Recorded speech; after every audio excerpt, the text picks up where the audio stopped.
கர்த்தராகிய இயேசு கிறிஸ்துவின் நாமத்தினாலே வாழ்த்துதலை தெரிவித்துக் கொள்கிறேன்.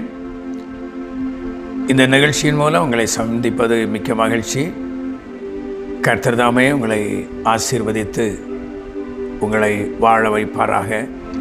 வேதாகமத்தில் இப்படி ஒரு வசனம் இருக்கிறது, உங்கள் துக்கம் சந்தோஷமாய் மாறும். யோவான் 16ஆம் அதிகாரம் 20ஆம் வசனத்திலே இந்த வார்த்தை சொல்லப்படுகிறது, உங்கள் துக்கம் சந்தோஷமாய் மாறும். ஹல்லேலூயா, ஹல்லேலூயா.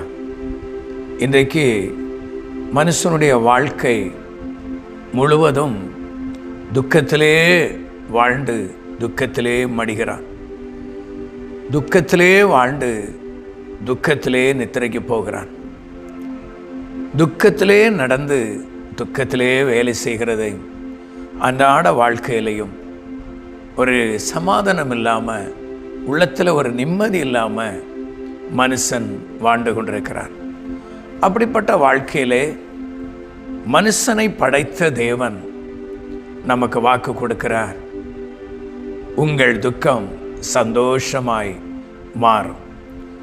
இந்த துக்கத்தை அவர் சந்தோஷமாய் மாற்றுவதற்கு கல்வாரி சிலுவையிலே இயேசு கொடுத்த தியாகங்கள் கொஞ்சம் நஞ்சம் அல்ல. காரணம் என்ன? மனுஷனுடைய உள்ளம் அவ்வளவு துக்கத்தினால் வாடி போய் கிடக்கிறது. எழும்ப முடியாமல் தவித்து கொண்டிருக்கிறான். இந்த வார்த்தையை சீசர்களை பார்த்து இயேசு சொன்னார். காரணம், அவர் சிலுவை பாடுகளையும் அதனால் வருகிற நெருக்கங்களையும் அவர் சொல்லிக்கொண்டு வரும்போது சீசருடைய உள்ளங்கள் துக்கத்தினால் நிறைந்து அவர்கள் முகமே ஒரு துக்க முகமாய் காணப்பட்டு, அப்படிப்பட்ட ஒரு 3.5 ஆண்டுகள் இயேசுவோடு சந்தோஷமாய் அற்புதங்கள் நடக்கும்போது அதை பார்க்கும்போது எவ்வளவு சந்தோஷம் இருக்கும். மரித்தவர்களை உயிரோடு எழுப்பும் பொழுது எவ்வளவு கிட்ட நின்று கண்கூடாய் பார்க்கும் பொழுது எவ்வளவு பெரிய ஆச்சரியத்திலேயும் ஆச்சரியமான காரியங்கள். இப்படி பல ஒவ்வொரு நிமிடமும் ஒவ்வொரு நாட்களும் ஆச்சரியமான அனுகூலங்களை கண்களினால் பார்க்கிறார்கள், அற்புதங்களை. அப்படிப்பட்ட சூழ்நிலையிலே இந்த கடைசி நேரத்தில் இயேசு சொன்ன வார்த்தை, அவர் சிலுவை பாடுகளை குறித்து பேசி கொண்டிருக்கும்போது சீசருடைய உள்ளம் துக்கத்தினால் நிறைந்தது. அப்போ ஆண்டவர் சொல்றாரு, இந்த துக்கம் நிரந்தரம் அல்ல. இப்போ துக்கப்படுறீங்க, ஆனால் உலகம் சந்தோஷப்படும். ஆனாலும் உங்கள் துக்கம் சந்தோஷமாய் மாறும். யோவான் 16ஆம் அதிகாரம் 20ஆம் வசனத்திலே அங்கு கர்த்தராகிய இயேசு கிறிஸ்து தன்னுடைய வாயை திறந்து சொன்ன வார்த்தை தான் இந்த வார்த்தை. ஆண்டவருடைய நாமம் மகிமைப்படட்டும். ஒருவேளை துக்கத்தின் பாதையில், வேதனையின் பாதையில் உடைந்து போய், ஐயோ என்னை நல்லா கவனிச்சாங்க, என்னை விட்டுட்டு போயிட்டாங்களேன்னு ஒருவேளை துக்கப்பட்டு வேதனையோடு இருக்கிறீங்களா? குடும்பத்தில் வந்த இழப்பினால, ஸ்தோத்திர, பெற்றோரை இழந்ததுனால, தகப்பனாரை இழந்ததுனால, தாயை இழந்ததுனால ஒடுங்கி போயிருக்கிறீர்களா? துக்கப்பட்டு இனி என்ன வாழ்க்கை என்று சொல்லி யோசித்து கொண்டிருக்கிறீங்களா? உங்கள் துக்கம் சந்தோஷமாய் மாறும். நீங்கள் நேசித்தவங்க ஒருவேளை உங்களை விட்டு போயிருக்கலாம். நீங்கள் நேசித்தவங்க உங்களை ஒதுக்கி தள்ளலாம். நீங்கள் நேசித்தவங்க உங்களுக்கு முதுக காண்பிக்கலாம். இல்லை பார்க்காம போகும்போது எவ்வளோ வேதனைக்குரிய காரியம் இல்லையா? இயேசு கிறிஸ்து அந்த பாதையில் அவர் நடந்து ஜெயமான ஒரு வாழ்க்கை வாழ்ந்து உலக வாழ்க்கையை ஓட்டத்தை முடித்து மரித்தேன், ஆனாலும் இதோ சதாகாலங்களிலும் உயிரோடு இருக்கிறேன் என்று வாக்கு பண்ணி இன்றைக்கும் உயிரோடு இருக்கிற இயேசு தான் நமக்கு வாக்கு கொடுத்திருக்கிறார், உங்கள் துக்கம் சந்தோஷமாய் மாறும். மனிதர்கள் மாறி போவாங்க, உங்களை நேசித்த மனுஷிகள் மாறி போவாங்க, இல்லை அன்பற்றவர்களாய் போய்விடுவாங்க. கவலைப்படாதீங்க. அதனால் நீங்கள் துக்கப்பட்டு வேதனையோடு இருக்கலாம். சோர்ந்து போகாதீங்க. உங்களுடைய துக்கம் சந்தோஷமாய் மாறும். இப்பொழுதே மாறும். இயேசு அந்த துக்கத்தை மாற்றி உங்களை சந்தோஷப்படுத்த அவர் உண்மையுள்ள தேவனாய் காணப்படுகிறார். வேதாகமத்தில் இப்படி துக்கப்பட்டவர்கள் அநேகரை தேவன் இருக்கிறதை வேதத்திலே நாம் வாசிக்கிறோம். குறிப்பாக நிறைய இடங்களிலே இந்த மனுஷனை பார்க்க முடியாத ஒரு மனுஷன். இது 1 நாளாகமும் 4ஆம் அதிகாரத்தில் 9-10 வசனங்களில் தான் இந்த மனுஷனை பார்க்க முடியும். யாபேஸ் என்னதுதான மனுஷன். அவர் குடும்பத்தில் ஒரு கனம் பெற்றவராய் இருக்கிறார். கனம் பெற்றவராய் இருந்தும் கூட அவருடைய வாழ்க்கையில் பயங்கர துக்கம். ஒருவேளை ஊரார் கனம் பண்ணுகிற ஒரு சூழ்நிலை இருந்தாலும் உள்ளத்தில் துக்கத்தோடு வாழ்கிறீங்களா?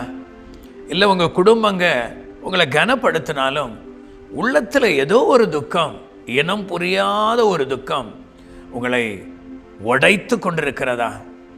இல்லை நான் வேலை செய்கிற இடத்துல நான் கனம் பெற்றவனாக இருக்கிறேன், ஆனால் என்னுடைய வாழ்க்கையிலே துக்கம் மாறவில்லை. எல்லாமே இருக்குது, எல்லா நன்மைகளும் இருக்குது, எல்லா ஆசீர்வாதங்களும் இருக்குது, நன்மைகளும் இருக்குது. ஆனால் என்னுடைய உள்ளத்தில் ஒரு துக்கம். அந்த துக்கம் என்னால் ஸ்தோத்திரம் புரிய முடியலை. அது எப்படி விலகும் என்று சொல்லி நான் யோசித்து கொண்டிருக்கிறேன். இதனால் இந்த துக்கத்தை மாற்ற குடிக்கு நான் அடிமையாகிவிட்டேன். இப்போ துக்கத்தை மாற்ற குடித்தேன், ஆனால் அந்த துக்கம் மாறும்னு சொல்லி குடித்தேன். இப்பொழுது அந்த குடியை விட்டு வெளியே வர என்னால் முடியலை. அதுவும் 1க்கு டபுள் மடங்காய் துக்கம் நிறைந்த வாழ்க்கையாக வாழ்ந்து கொண்டிருக்கிறீங்களா? வெளியே வர முடியாமல் தவித்து கொண்டிருக்கிறீங்களா? இல்லை ஏதோ ஒரு தவறான கெட்ட பழக்க வழக்கங்களில் நீங்கள் மாட்டி முழிக்கிறீங்களா? இதனால் துக்கப்பட்டு வேதனையோடு இருக்கிறீங்களா? எந்த பாவ பழக்கமாக இருந்தாலும் சரி, எந்த பிரச்சனை இருந்தாலும் சரி, அவை எல்லாவற்றிலிருந்து விடுதலையாக்கி உங்கள் துக்கத்தை சந்தோஷமாய் மாற்றுகிற இயேசு இன்றைக்கும் ஜீவனோடு இருக்கிறார். ஆமாம், வெறும் மரித்து போன ஒரு தெய்வத்தை அல்ல, மரித்து உயிரோடு எழும்பி இன்றைக்கும் சதாகாலங்களிலும் உயிரோடு இருக்கிறவரை தான் பிரசங்கம் பண்ணி கொண்டிருக்கிறேன். ஹல்லேலூயா, கர்த்தருடைய நாமத்திற்கு ஸ்தோத்திரம். அந்த இயேசு தான் உங்களை பார்த்து சொல்கிறாரு, உங்கள் துக்கம் சந்தோஷமாய் மாறும். யாபேசுனுடைய வாழ்க்கையில் கனம் பெற்றவராய் அந்த மனுஷன் இருந்தார் பாருங்க. அவருடைய வாழ்க்கையில் பயங்கரமான துக்கம். எங்கே போனாலும் அந்த துக்கம் மாறலை, எங்கே போனாலும் அந்த வேதனை அவரை விட்டு மாறலை. அவ்வளவோ வேதனை. இந்த அருமையான யாபேசனுடைய அம்மா யாபேசை பெற்றெடுக்கும் பொழுது இந்த மகனை துக்கத்தோடு பெற்றேன் என்று சொல்லி அவருக்கு யாபேஸ் என்று பெயரிடுகிறார்.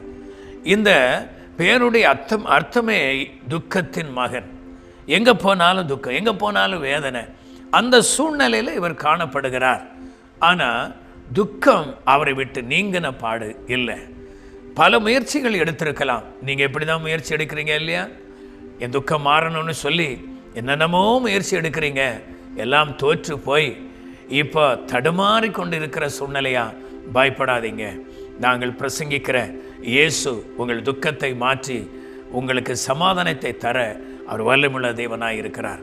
யாபேஸ் தன் தேவனாகிய கர்த்தரிடத்தில் வந்தா பாருங்க. அந்த மனுஷன் பல முயற்சிகளை எடுத்திருக்கலாம். என் துக்கம் எப்படி மாறும் என்று சொல்லி துக்கத்தை மாற்ற பல பிரச்சனைகளை சந்திச்சிருக்கலாம். அதே வேளையில் இந்த துக்கத்திலிருந்து விடுதலை பெற பல முயற்சிகளை எடுத்திருக்கலாம். ஆனால் எல்லாம் தோல்வி அடைந்து இப்போதான் யாபேஸ் தேவ சமூகத்தில் அவர் வருகிறார். தேவ சமூகத்தில் வந்து கண்ணீரோடு சொல்கிறார், ஆண்டவரே, என் எல்லைகளை பெரிதாக்கி, என் துக்கம் எனக்கு பயங்கரமான துக்கம், என்னால் தாங்க முடியாத துக்கம், தீங்கு என்னை துக்கப்படுத்தாதபடி அதற்கு விலக்கி என்னை காத்துக்கொள்ளும் என்று சொல்லி யாபேஸ் வேண்டுகிறதை நாம் வேதாகமத்திலே நாம் வாசிக்கிறோம்.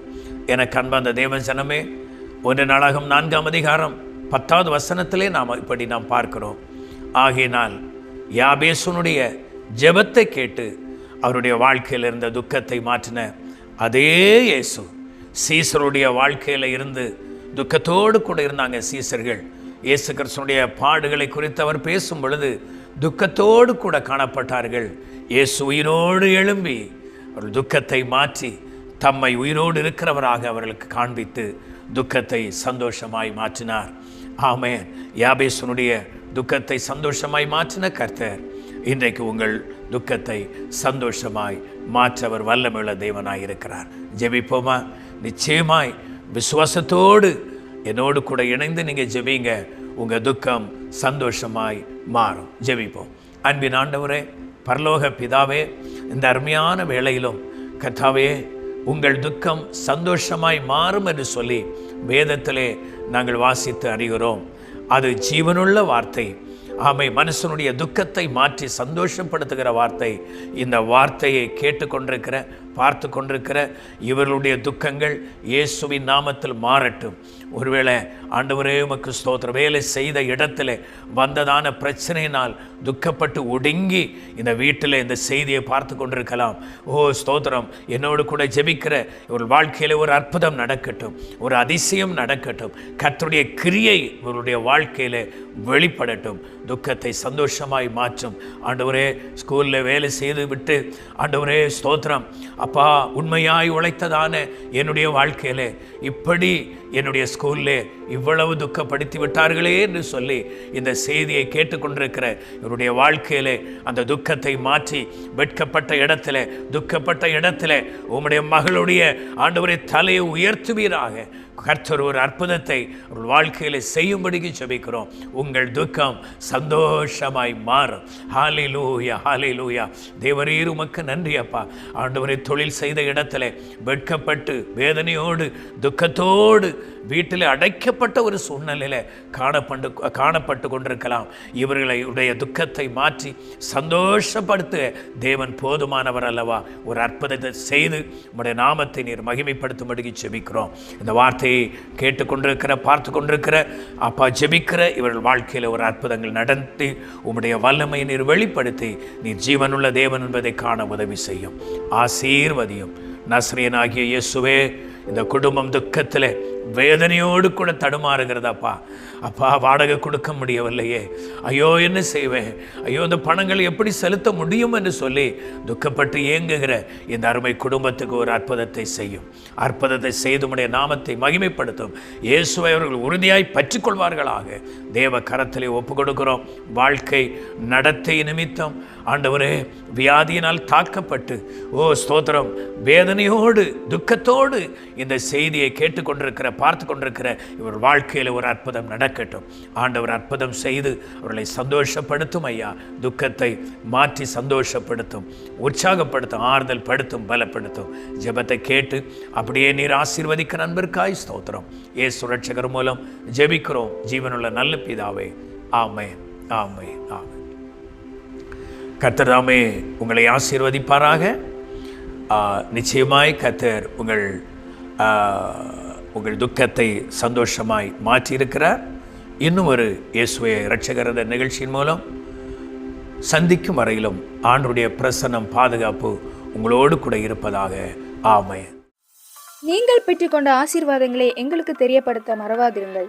நீங்கள் தொடர்பு கொள்ள வேண்டிய தொலைபேசி எண்கள் 9159370508, 9443759314. மேலும் தேவ செய்திகளை அறிந்து கொள்ள நமது இயேசுவே இரட்சகர் யூடியூப் சேனலை சப்ஸ்கிரைப் செய்வோம். தேவ கிருபையும் தேவ சமாதானமும் உங்கள் அனைவரோடும் கூட இருப்பதாக. ஆமென்.